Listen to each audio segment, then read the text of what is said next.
so that I have something to put out to keep my fans who only watch my scripted stuff occupied while they wait for my next scripted video, and also so I can tell the fans of my live streams, the former are the majority, although I'd like to make that number even, what to expect in the future, I decided to start this thing where every year or so, I reflect on what has happened for my channel. Although this time it's an exception since I'm more reflecting on what happened over the past 20 months. This is going to be formatted differently since I'm not doing my usual segment style, but that's largely because I just don't feel that this is worth doing that for in this case. So, to recap, in 2023, I became a PNG tuber. For most of that year, I was hoping that I'd either get a big break or I'd join an agency to get a proper live 2D model. And after I got out, I'd commission a live 2D model on my own. Then I found about Vroid models. I became a Vroid VTuber. I met someone who I now consider one of my closest friends. I started doing scripted content with Senfred's help. I also debuted an alternate model that I use sometimes. The scripted content actually helped my channel break 100 subscribers.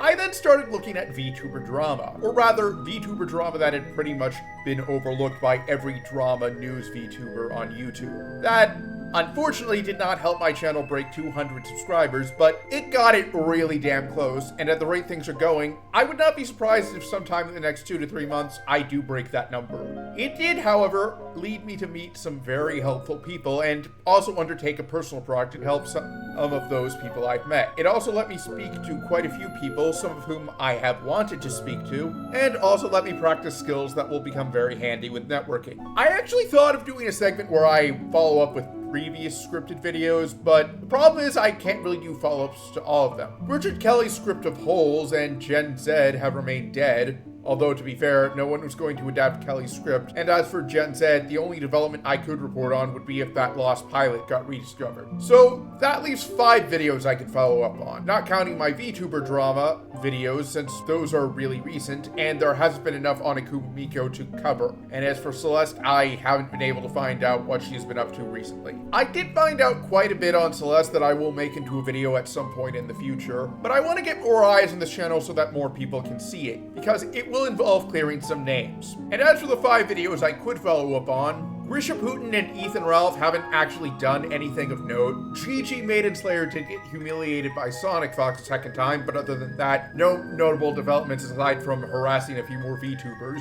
Infrared has actually kept his head low, not to mention that if I was to go after someone else in BreadTube, I would choose a different person. And Scott Ritter got raided by federal agents, likely because of FARA violations, and he also posed for a photo with RFK Jr. But enough about the past, let's talk about the future. I will keep making videos exposing the misdeeds of VTubers, although I'm going to stick with stuff that's been ignored by other people, as opposed to doing stuff that's breaking. That does not mean I'd be opposed to covering something fresh off the presses. If, say, Scarly Yonaguni reached out to me and gave me an inside source on a scandal at Nijisanji that hadn't been made public yet, I'd drop everything in a heartbeat and work on that. But I'm gonna stick with stuff that went underreported. I've also decided that every 3rd video will be non-VTuber related, so I can remind people, hey, I do make other videos, but also because I want to try and have a mental health break every now and then, since I do look at the more disturbing stuff. I will try and go at a rate of 1 video per month. Also, unless I get an inside source or I find something that went public but everyone else somehow overlooked, I'll be sticking with indie content when it comes to VTuber related videos. Related to that, I have 2, kind of 3 projects I want to work on this year that I'll be executing via scripted videos. One of them will likely carry over into the next year. I won't say what they are, but I will reveal what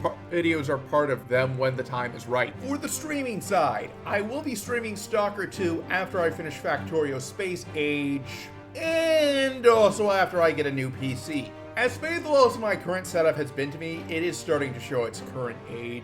I will likely buy a pre-built one in the near future. If you guys want to help me with that, you could just help me decide on what to buy. I'm not saying you have to send me deals on Amazon or Newegg. Even just sending lists of the best PCs for streaming will be helpful. I will need some time to prepare to transfer over a bunch of stuff from my old PC to my new one, mostly files related to VTuber stuff, so don't be surprised if I cancel a stream or 2 at the last minute. Although I will not ask you to buy one for me. I will be paying out of my own pocket. I will also be streaming Pokemon Legends Z to A. Hopefully I can finish whatever series I start around the same time it drops. Admittedly, that's something I can't guarantee, since not only do I have no way of knowing when it drops, but it is possible that I could underestimate how difficult a game actually is and take far longer on it. I will also be trying to stream more fan games. What franchises? I'm not actually sure. Probably another Pokemon fan game, seeing as how Empyrean, Xenoverse, and Infinite Fusion were so fun. Maybe another Stalker fan game, maybe something else. I will also do a modded playthrough of Factorio, since I want to see what the modding scene did with Space Age. Not sure when though. At the very least, it'll be in the second half of the year. And I will hire a video editor to actually get my gun barrel opening sequence transparency so that when it does zoom out, it actually zooms out into my stream as opposed to the brief black second you currently see, like you may have seen at the beginning of this video. Now, for the stuff I'd like to happen, but it's entirely possible it won't,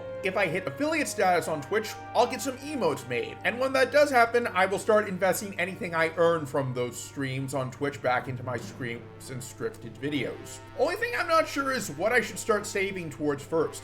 It is also entirely possible that I could get my channel on YouTube monetized first, although if I had to guess, I'd say that Twitch affiliate will come first because it's easier to reach the requirement. The biggest challenge will be the average views requirements. If you guys have any suggestions for things that could boost those numbers, let me know. I'd be more than happy to hear them. I also note that my channel description says that I focus mainly on modded games, yet I have not played either Fallout New Vegas or Skyrim, two of the go-to examples for most people. I do not have a series of either planned out, mainly because I want my fans to choose mods for me to use and eat. And also in the case of Skyrim, I'm waiting for certain mods to get fully released. There are major mods that, if you're familiar with Skyrim's modding community, you might be able to guess. That being said, if you can find any notable mods for SE that have been out for a while that you think would be good for one-offs or a short series, let me know and I'll look into trying them out. It's also possible I might put this channel on hiatus because I decided to go corporate. I say this because I would like to know what the experience is like, but that being said, I do have limits. You won't see me join Niji-Sanji unless they undergo a major change in management. If I do go corporate, I'll try and see if I can at least still put out scripted stuff every now and then. Lastly, let's talk about some stuff that won't be happening. You won't see me stream on Rumble.